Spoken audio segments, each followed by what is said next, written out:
السلام عليكم.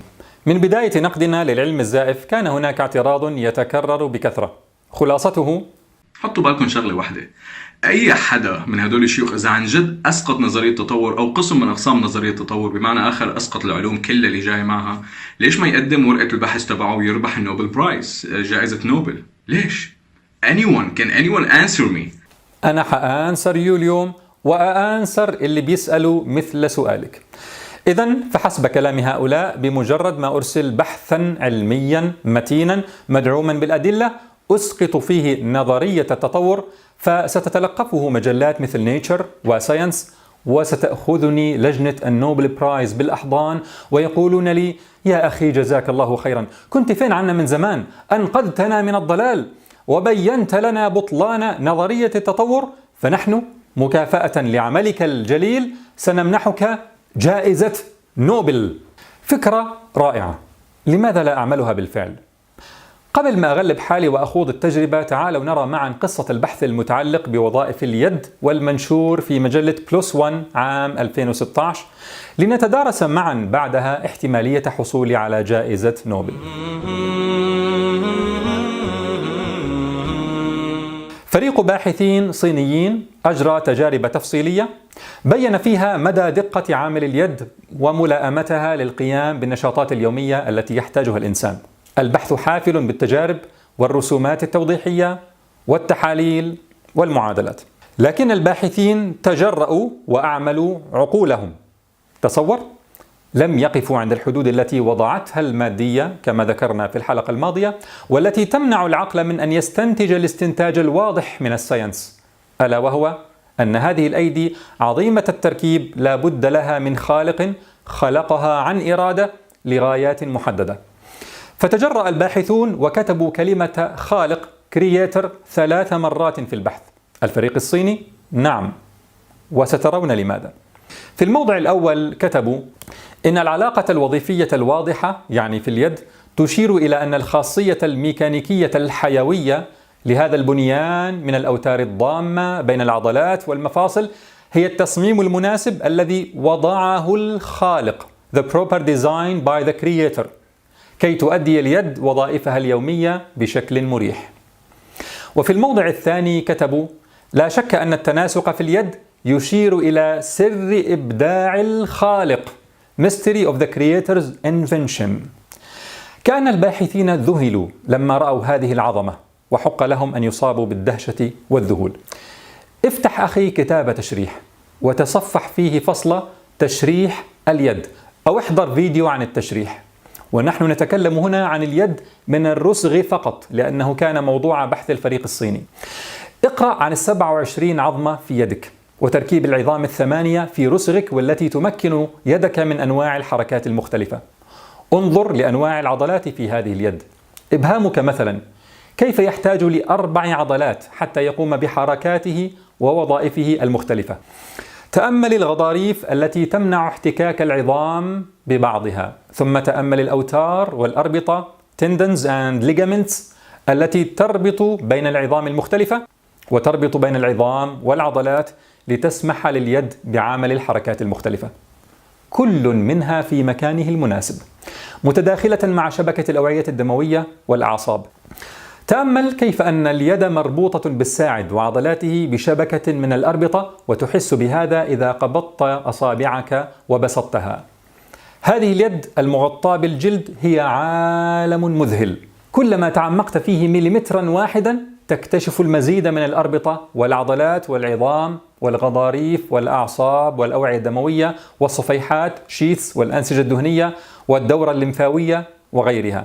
شبكة مترابطة متداخلة متكاملة منتظمة، كل شيء فيها يؤدي وظيفته. عالم مذهل قلما نتفكر فيه. فكيف إذا انتقلت إلى علم الفسيولوجي، علم وظائف الأعضاء، لترى كيف يمكن هذا التركيب البديع اليد من القيام بكل ما يحتاجه الإنسان من حركات، وهو موضوع بحث فريق العلماء الصينيين. فحق لهم أن يقولوا في بحثهم: لا شك أن التناسق في اليد يشير إلى سر إبداع الخالق، mystery of the creator's invention. أما في الموضع الثالث من ورقتهم البحثية فقد قال هذا الفريق: ختاما نقول: قد تعين دراستنا على تحسين فهمنا لليد البشرية وعلى تأكيد أن هذا البنيان الميكانيكي هو التصميم الملائم الذي وضعه الخالق The proper design by the creator لأداء بارع لوظائف عديدة بعد إعادة التصميم التطورية التي حدثت ليد أجدادنا على مدى ملايين السنين. إذن فالباحثون لا ينكرون تحدر الإنسان عن أسلاف حيوانية ويستخدمون كلمة evolution، لكن ينصون على أنه لا بد من عمل للخالق في تصميم هذه اليد. لربما مثلا يقصدون أن الخالق وجه هذا التطور بشكل ما. المهم أن هناك قصدا وإرادة، وهو ما يمس الصدفية والتي يتمسك بها أتباع نظرية التطور. الخالق The Creator. كيف تجرأتم أيها الباحثون؟ كيف تجرأتم واستخدمتم عقولكم في تأمل الساينس لاستنتاج أنه لا بد من إرادة من خالق خلق اليد لغايات محددة؟ كيف تجرأتم وتجاوزتم الحدود التي وضعتها المادية كما بينا في الحلقة السابقة؟ اكتشف الدكتور جيمس ماكينري هذه الجريمة بعد شهرين من نشر البحث. دكتور ماكينري مختص في التطور الجزيئي في جامعة مانشستر، يعني أحد المستفيدين من سدانة صنم خرافة التطور، والذين يرون مصائرهم معلقة بالخرافة فسقوطها سقوط لهم كما بينا في حلقة طرزان. فقام ماكينري بالتغريد قائلا: مجلة بلس 1 هي الآن أضحوكة، التصميم المناسب من قبل الخالق هذا يجعل المجلة مسخرة. وعقب بقوله: تغريدتي الأصلية كانت عنيفة لأن الخالقية ظلت تضايقني لأكثر من 20 عاما. مش مشكلة يا دكتور تتضايق ولا تنسطح حضرتك، ملناش دعوة بمشاعرك الشخصية. يا ريت نقاش علمي لما جاء في الورقة.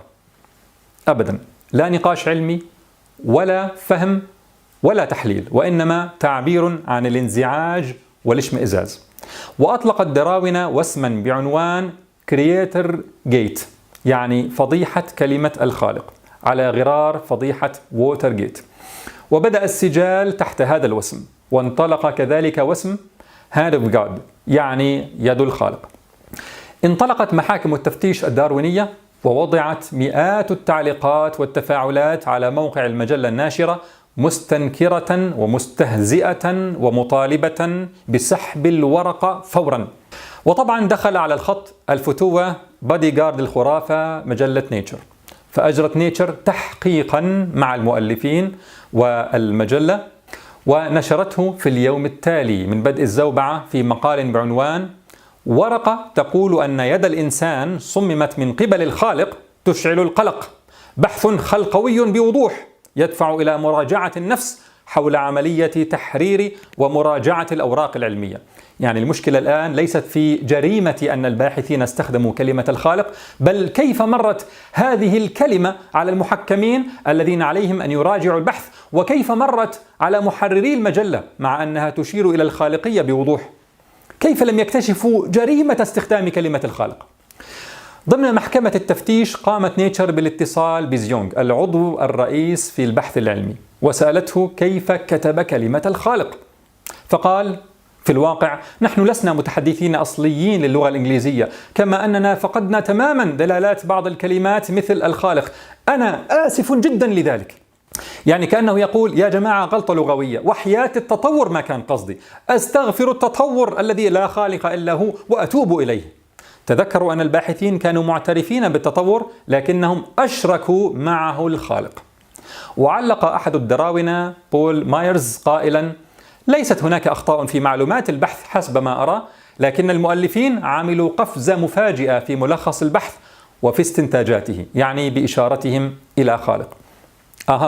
تذكروا هذا جيدا. لا مشكلة في المعلومات ولا في التجارب، وإنما في الاستنتاج بالنسبة للداروينيين. ولما انتشرت الفضيحة بدأ بعض الدكاترة الذين يراجعون أبحاث مجلة بلس 1 عادة ممن لم يمر عليهم هذا البحث بالذات، بدأوا يعربون عن تبرؤهم من الجريمة ويهددون بأن المجلة عليها أن تسحب المقال وإلا استقالوا من عملية تحكيم أبحاثها. وهدد آخرون بأنه ما لم يسحب هذا البحث فإنه وتلاميذه وزملائه في الأبحاث سيضطرون للتوقف عن قراءة أبحاث المجلة كلها والاستشهاد بها كلها وليس هذا البحث فقط، يعني قمة الولاء والبراء. ما دام وقع شرك بالتطور في إحدى أبحاث هذه المجلة فهم براء من المجلة كلها، لا يأخذون بصوابها ويتركون خطأها، بل يسقطونها كلها من حساباتهم إنكارا عليها وكفرا بالخالق الذي ورد اسمه يوما فيها وولاء لآلهة التطور. يذكرني هذا حقيقة بأبي جهل وأمية بن خلف وسائر الجاهليين، وهم يهددون بأنهم وعشائرهم لا يتعاملون مع بني هاشم ولا يتزوجون منهم ولا يزوجونهم ولا يشترون منهم ولا يبيعون لهم، إنكارا عليهم أن حموا النبي صلى الله عليه وسلم. هذا علما إخواني بأن الباحث الرئيس زيونغ باحث عريق، له حاليا 86 بحثا منشورا، كما أن مجلة بلس 1 مجلة مرموقة كانت قد منحت عام 2009 جائزة الابتكار في النشر من جمعية ناشري مجتمع المهنيين والمثقفين. ومع ذلك بمجرد أن ذكرت في صفحات المجلة كلمة الخالق أصبحت المجلة محط حنق وسخرية للداروينيين، ويجب مقاطعتها تماما كما فعل اليهود مع عبد الله بن سلام حين سألهم النبي صلى الله عليه وسلم عنه فقالوا: خيرنا وابن خيرنا وسيدنا وابن سيدنا وعالمنا وابن عالمنا. فلما عرفوا أنه أسلم قالوا: شرنا وابن شرنا وجاهلنا وابن جاهلنا. لكن إخواني لا يخلو اللوب الدارويني من منصفين، فتعالوا نرى ماذا قال المنصفون منهم. دكتور البيولوجيا التطورية مارك روبنسون ريكافي من جامعة لوزان قال: أتفق مع الجميع تقريبا في أنه من غير المناسب ذكر كلمة الخالق بحرف سي كبير في الورقة. يعني لو كان حرف سي صغير فقد يقال إن كلمة خالق هنا مجازية تعبر عن الطبيعة والانتخاب الأعمى، أما بسي كبيرة فواضح أنه المقصود بها الخالق الذي لدى الجميع مشكلة مع الإيمان به أو حتى ذكره. ويتابع ريكافي قائلا: ليس هناك عملية إنسانية خالية من الأخطاء، لكن المهم الآن هو كيف تتعامل المجلة مع هذا الخطأ.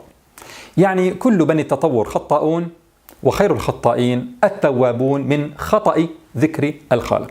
تحت هذا الضغط الرهيب من كل حدب وصوب وبتأثير من هذه البلطجة، نشرت المجلة في نفس اليوم الذي بدأت فيه الزوبعة نشرت إعلانا أنها عرفت عن الموضوع وأنها تحقق فيه بعمق، ثم نشرت مرة أخرى في نفس اليوم أنها تعتذر عن ورود كلمة الخالق، وما يدل عليه ذلك من أن لغة المقال لم يتم الانتباه لها بشكل جيد من قبل المراجعين. أنتم متصورين يا إخواننا حالة الرعب التي تعبر عنها هذه التصريحات المتتالية؟ المجلة كانت كالمرعوبة من فكرة أن ينفض الناس عنها وتفلس ويرمى طاقمها في الشوارع. وفي اليوم التالي في 3/3/2016 نشرت المجلة أنها ستقوم بسحب الورقة. لاحظوا، ليس حذف كلمة الخالق فحسب، بل سحب الورقة كاملة، فالورقة أصبحت وصمة عار بالنسبة لها يجب التخلص منها. وأعلنت المجلة مرة أخرى أنها تعتذر عن الأخطاء والسهو الذي أدى إلى نشر هذه الورقة.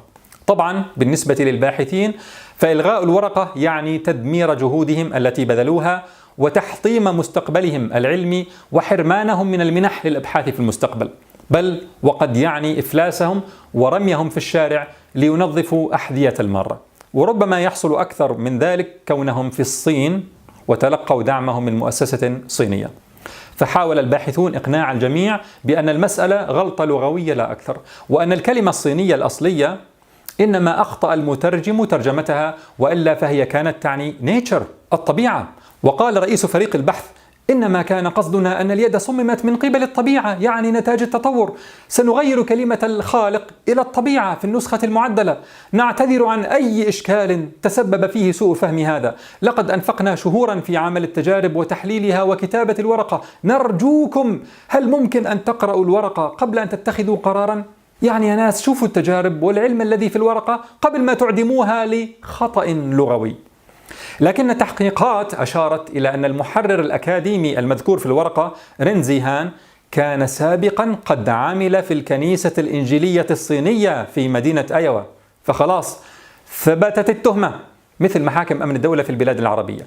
كان المتهم قد كلم شخصا سلم على شخص رافق شخصا يعتقد أنه فكر بفعل الجريمة.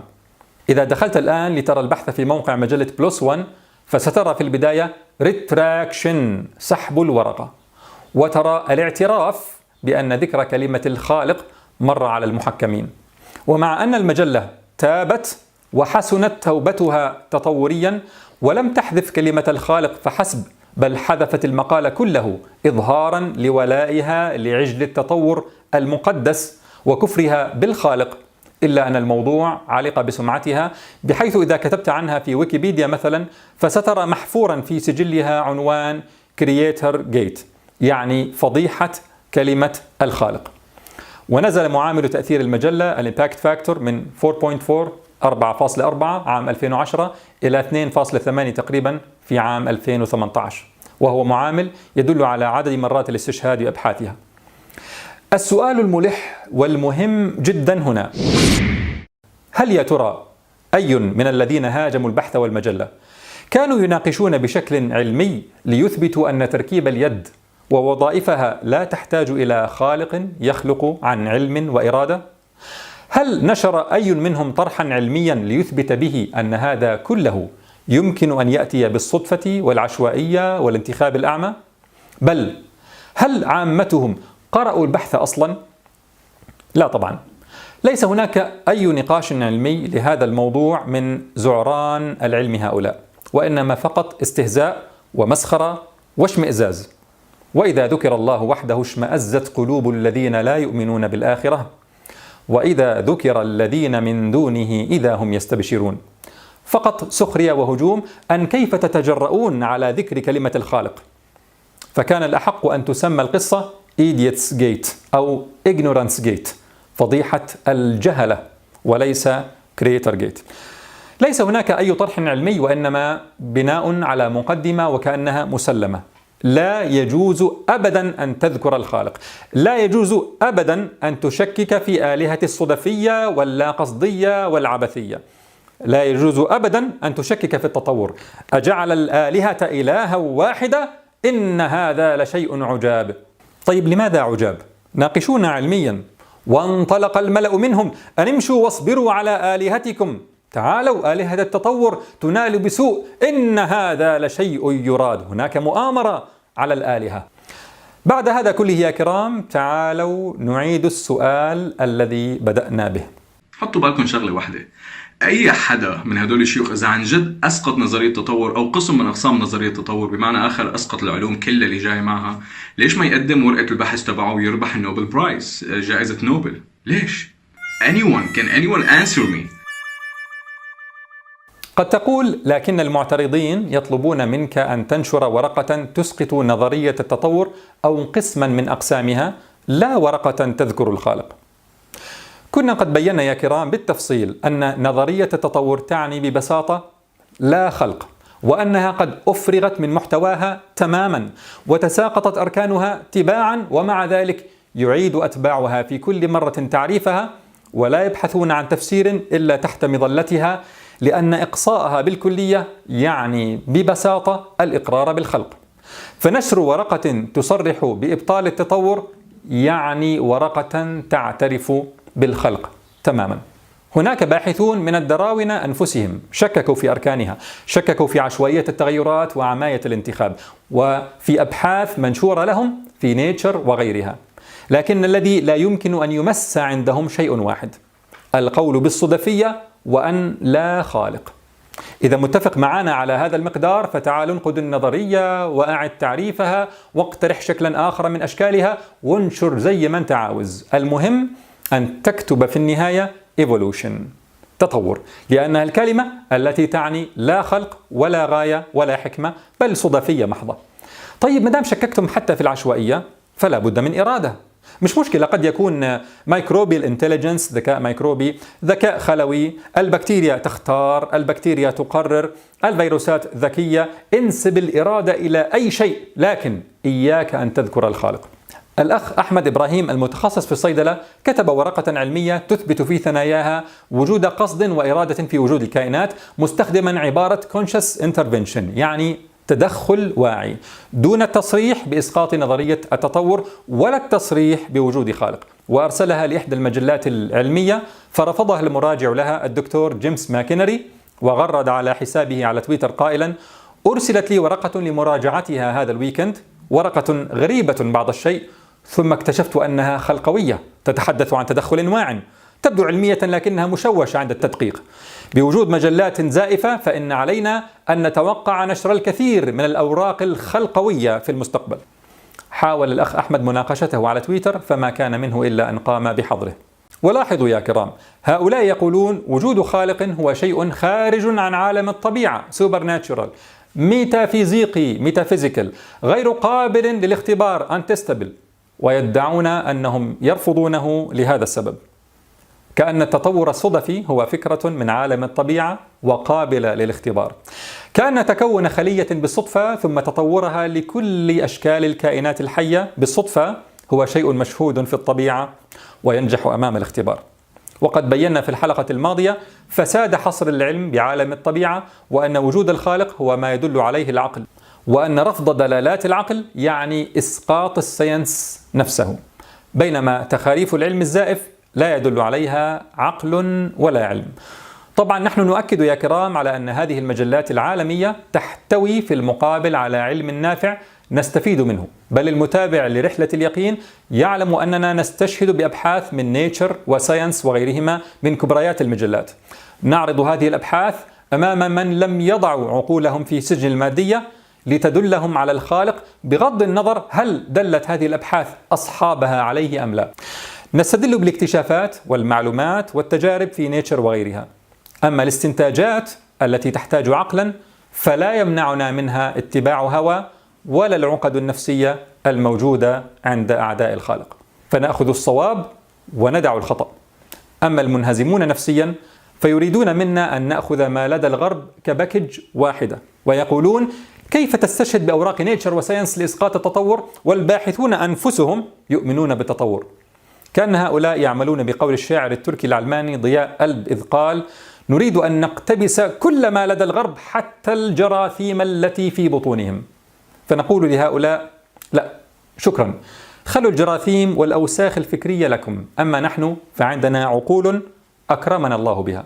ونحن أيضا بلا شك مع مبدأ تحكيم الأوراق العلمية من الأقران peer review قبل نشرها، وأنا شخصيا أنشر في مجلات محكمة علميا في مجال علم الأدوية، وشاركت في عملية التحكيم لأبحاث علمية. هل ما سبق يعني أن الدراونة يسيطرون بشكل كامل على النشر في المجلات العالمية؟ لا، لكن أشهر المجلات كنيتشر وساينس وسيل مسيطر عليها من قبلهم، وأكثر المجلات كذلك، وجائزة نوبل مسيطر عليها من قبلهم. قد تقول: طيب أليس هذا دليلا على صحة نظرية التطور ووجاهة المنهج المادي؟ فأقول لك: في السنوات الأخيرة أصبح للشذوذ الجنسي سيطرة وسطوة، بحيث أن الذي يستنكره يجرم ويحبس ويضطهد. فهل هذا يدل على وجاهة الشذوذ وعلى أن الشذوذ حق بينما معارضة البشرية له قبل ذلك كانت باطلا؟ أم هذا يدل على أن البشرية تعيش الآن مرحلة من انتكاس الفطرة واختلال المقاييس على الصعيد الأخلاقي والعلمي وكل الصعد؟ قل لا يستوي الخبيث والطيب ولو أعجبك كثرة الخبيث فاتقوا الله يا أولي الألباب لعلكم تفلحون. استدلالك بسيطرتهم على المجلات الأشهر وعلى نوبل برايز هو مغالطة منطقية معروفة بمغالطة اللجوء إلى سلطة appeal to authority. وإذا استدللنا على صحة شيء بكثرة أتباعه أو سيطرتهم فسندخل في كرة ثلج متنامية مبنية على الوهم. كثرة الأتباع تبهر المقلدين، وهذا يزيد الأتباع، وهكذا دواليك. ونحن لم نتكلم بعد عن تسييس جائزة نوبل وعدم حياديتها، لكن يكفي ما بيناه لك بالتفصيل كيف أن الباحثين الذين منحوا جائزة نوبل للكيمياء العام الماضي كانت أبحاثهم في الحقيقة قد أثبتت خيبة نظرية التطور بجدارة، ومع ذلك فقد عنون موقع جائزة نوبل بعنوان هم تحكموا في قوة التطور، واستخدم موقع جائزة نوبل هذه الصورة للتعبير عن الجائزة، وقلبوا الحقائق كما بين لك بالتفصيل. هذا عدا عن تسييس الفروع الأخرى من جائزة نوبل كجائزة نوبل للآداب ومنحها لمن يتميز في مهاجمة الإسلام والسخرية من القرآن والنبي عليه الصلاة والسلام، وجائزة نوبل للسلام ومنحها لعتاة المجرمين كمناحيم بيغن وشمعون بيريز وإسحاق رابين وأكابر مجرميها من غيرهم. فعنوان الحلقة امنحوني جائزة نوبل هو للسخرية فقط، وإلا فلا يشرفنا أن نحصل على هذا الاسم الذي تلوث، جائزة نوبل.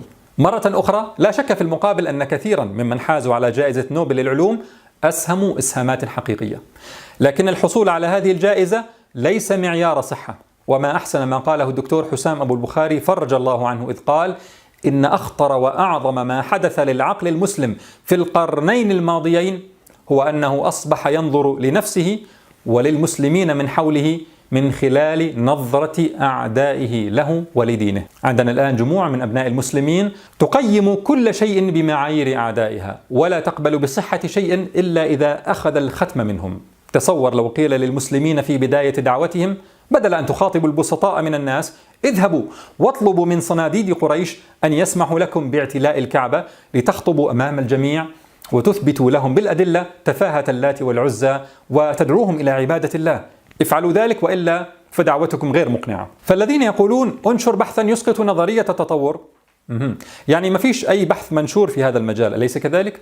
طيب ماذا عن هذه القائمة المنشورة من قبل معهد ديسكفري؟ اطلعت على كثير من أبحاثها وقمنا بفرزها، منها ما هو ليس صريحا كفاية في نقد التطور، بينما هناك في المقابل عدد جيد منها منشور في مجلات مقبولة في مجتمع البحث العلمي الرصد التجريبي وذات معامل تأثير محترم، وتنص بصراحة على نقد التطور الصدفي أو على وجود قصد أو تصميم في الكائنات، لكن طبعا دون التجرؤ على التصريح بكلمة الخالق كما فعل الفريق الصيني. فهل الذين يرددون بببغاوية اذهب وانشر بحثا يسقط التطور اطلعوا على هذه الأبحاث المذكورة وقرأوها، أم أنهم لا يدرون عن وجودها أصلا، وإنما يلصقون أنفسهم إلصاقا بالتيار الأعلى صوتا الذي يسمونه المجتمع العلمي، ولا هم في العير ولا في النفير ولا دخلوا مختبرا بحثيا أصلا في يوم من الأيام. وهنا ملاحظة مهمة إخواني، نحن نتفق مع كثير من هذه الأبحاث في أن الكون والحياة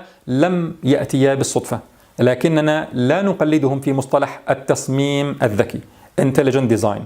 فمبدأنا في عدم التقليد ولا تأجير العقل، والذي استخدمناه مع الداروينيين نستخدمه أيضا مع أتباع التصميم الذكي. حتى كلمة تصميم هي كلمة اصطلاحية تعبر عن عملية لها مراحلها وخطواتها المعروفة، تقوم على البدء بإعداد نموذج مصغر، ثم تمر بمراحل مراجعة وتصحيح وتجريب وتغذية راجعة، إلى أن يصل المصمم إلى انتقاء أوفق البدائل أو الحلول التصميمية. فالتصميم عملية بشرية ناتجة عن عدم الإحاطة بمآلات الأمور، ولا تناسب العلم الإلهي المطلق. هي عملية تمر بطورين: المبدأ concept ثم التنفيذ execution. هكذا هو التصميم. بينما نحن نؤمن برب يقول: إنما قولنا لشيء إذا أردناه أن نقول له كن فيكون.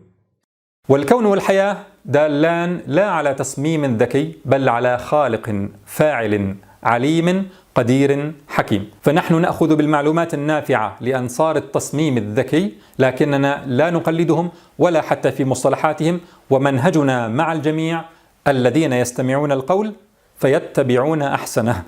لأجل كل ما سبق يا كرام، فالذي يقول انشر ورقة تسقط بها نظرية التطور، هذا الاعتراض يفترض أن المشكلة مع أتباع العلم الزائف هي مشكلة أدلة، بحيث إذا جبنا لهم الدليل المقنع ببحث علمي فخلاص تم توجيه الضربة القاضية لنظرية التطور، وسيضطر الساينتفك كوميونيتي مجتمع العلم الرصد التجريبي سيضطر للاعتراف بسقوطها، ويستحي أتباعها من الحديث عنها بعد هذه الضربة القاضية.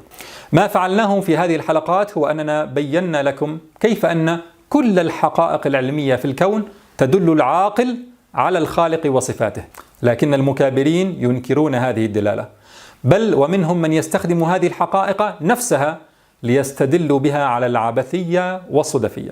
هؤلاء كيف ستقنعهم ببطلان نظرية التطور أو غيرها من تخاريف العلم الزائف التي يحاولون بها سد فجوة إنكارهم للخالق؟ ما هو الدليل الذي سيخطئ النظرية عندهم وقد جعلوها غير قابلة للتخطئة، يعني لا يتوفر فيها عنصر الفولسابيليتي بحال من الأحوال، بل مهما انهارت أركانها افترضوا افتراضات جديدة أكثر كوميدية ليبقوا على اسم التطور Evolution. ما هي الصورة المنتظر أن أعرضها للأعمى حتى يقر بالجمال؟ عندما تكون على قلوب أقفالها، هل تتوقع بمجرد ما نعرض لهم الحقائق أنهم يخرون للأذقان يبكون ويزيدهم خشوعا؟ هؤلاء مشكلتهم ليست مشكلة دليل، فهم لا يناقشون الأدلة بعقول مجردة عن الهوى والعقد وأمراض القلوب، وبالتالي فالدليل ليس عندهم بدليل، بل قد يكون دليلا على العكس تماما، فيصدق عليهم قول الله تعالى: لا يؤمنون ولو جاءتهم كل آية حتى يروا العذاب الأليم. من المهم جدا أن نفهم ذلك إخواني حتى لا نقع في الخطأ الذي يقع فيه بعض من يرد على الإلحاد لكن دون علم للأسف، فيقول وهو يتكلم عما يعتبره خرافات عن الإلحاد: الخرافة الخامسة هي خرافة الضربة القاضية، حيث يعتقد كثيرون أنه يمكن التعامل مع الملحدين بمنطق محمد علي كلاي، وأنه يمكن أن تكون هناك ردا ساحقا ماحقا لكل ما يقولونه ويتحججون به. ببساطة هذا غير ممكن، على الأقل ليس في كل الحجج. إذن يرى صاحبنا أن هناك حججا لدى الملحدين ليس عليها رد ساحق ماحق لدينا معاشر المؤمنين، بينما نقرأ في القرآن: والذين يحاجون في الله من بعد ما استجيب له حجتهم داحضة عند ربهم، ونقرأ في القرآن: بل نقذف بالحق على الباطل فيدمغه فإذا هو زاهق. فعندما ترى أن الملحدين لا يؤمنون، فهذا ليس لأننا لا نملك ردا ساحقا ماحقا يزهق باطلهم، بل لأنهم لا ينفع معهم هذا الرد مهما كان واضحا، كونهم ليسوا طلاب حق، وما داموا كذلك فليس الآيات الكونية فقط، بل وكما قال الله تعالى: ولو أننا نزلنا إليهم الملائكة وكلمهم الموتى وحشرنا عليهم كل شيء قبلا ما كانوا ليؤمنوا إلا أن يشاء الله ولكن أكثرهم يجهلون. وأنه يمكن أن تكون هناك ردا ساحقا ماحقا لكل ما يقولونه ويتحججون به. ببساطة هذا غير ممكن، على الأقل ليس في كل الحجج. الأنبياء أنفسهم لم يتمكنوا من ذلك، فلماذا نتوهم أننا يمكننا ذلك؟ الأنبياء عليهم السلام لم يتمكنوا من هداية المشركين لأن المشركين لا يتبعون الدليل، وإلا فقد كان عند الأنبياء الرد الساحق الماحق لكل أباطيل المشركين، بل والمعجزات الحسية: عصا تتحول لثعبان مبين، وبحر يشق فإذا كل فرق كالطود العظيم، ومائدة تنزل من السماء، وناقة تخرج من جوف صخرة، وقمر يشق، ومع ذلك وما تغني الآيات والنذر عن قوم لا يؤمنون. فعندما تقول لي انشر بحثا علميا يثبت بطلان نظرية التطور أو نظريات العلم الزائف الأخرى، فإني أقول لك: أما للعقلاء فكل ما هو منشور أصلا من علم حقيقي لتطوريين أو لغيرهم يبطل خرافة التطور، وما نشرته أنا من أبحاث في مجالي يبطلها، لما يدل عليه كل بحث نافع أيا كان مجاله من إتقان وسننية وانتظام في ظواهر الكون والحياة. وأما لغير العاقل من مرضى القلوب فكأنك تقول: انشر بحثا يقنع من لا يريد أن يقتنع، ويخضع للحق من اتخذ إلهه هواه واستغلق على نفسه وتعصب لجهله. فلا نملك إلا أن نقول: وقل للذين لا يؤمنون اعملوا على مكانتكم إنا عاملون وانتظروا إنا منتظرون ولله غيب السماوات والأرض وإليه يرجع الأمر كله فاعبده وتوكل عليه وما ربك بغافل عما تعملون. والسلام عليكم ورحمة الله. وقل للذين لا يؤمنون اعملوا على مكانتكم إنا عاملون وانتظروا إنا منتظرون ولله غيب السماوات والأرض وإليه يرجع الأمر كله فاعبده وتوكل عليه وما ربك بغافل عما تعملون.